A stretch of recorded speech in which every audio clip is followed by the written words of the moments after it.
In this video, I'll be sharing my friends strategy on how to reconnect with old friends after the pandemic. F. Find time to reach out.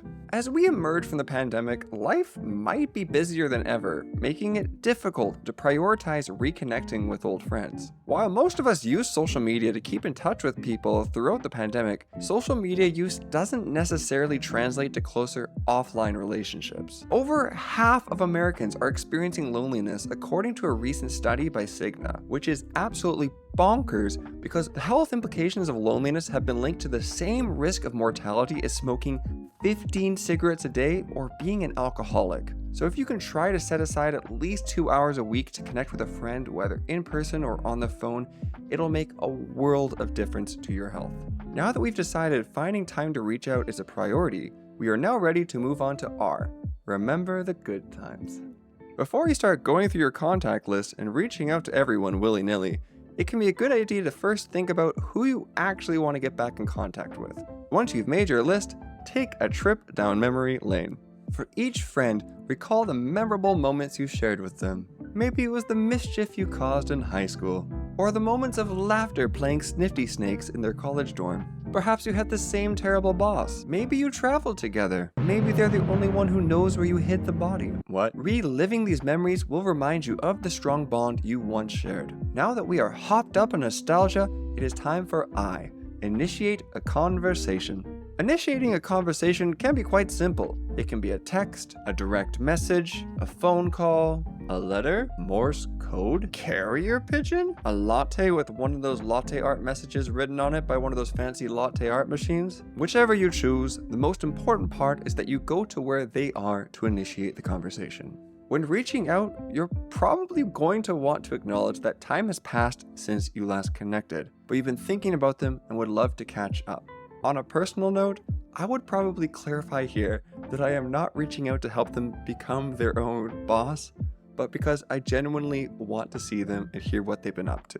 So we've reached out, we've gotten a response, we are now ready for E. Empathize and listen actively. During the last few years of the pandemic, you've probably done a lot more than you think you have. You might have gotten a new interest, changed careers, moved houses, or started a new hobby like the baritone ukulele. And while it's all very exciting to get to share these new things with another person, our job in these reconnection conversations is not to talk. There are loads of techniques of how to do this, but my personal favorite way to demonstrate understanding throughout the conversation is to periodically offer a summary of what they're saying and how they feel about it. It can be something as simple as, during the pandemic, you realized that your job was unfulfilling to you, and you felt like you had to make a change. Simple as that.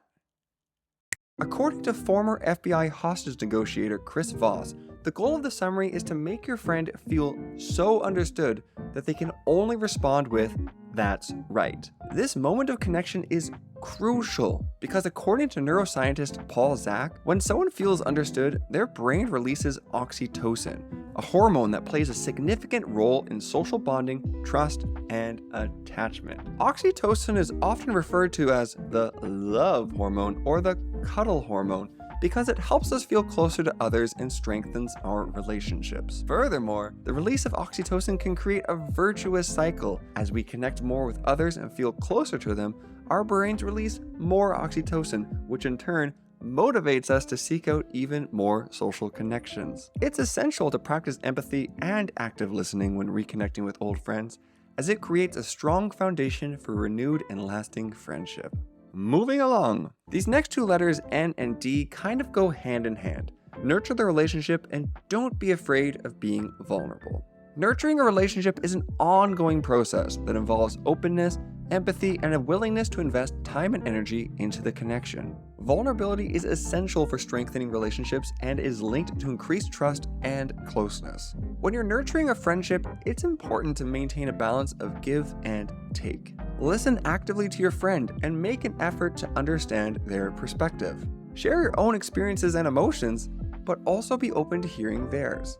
Friendships also benefit from shared experiences and rituals. Whether it's a monthly phone call, or an annual trip, or a weekly catch-up, these shared moments provide opportunities for vulnerability and connection, helping your friendships grow even stronger. Whoa Nelly, the final stretch. So we've remembered the good times, we've initialized a conversation, and engaged with them in an empathetic and vulnerable way.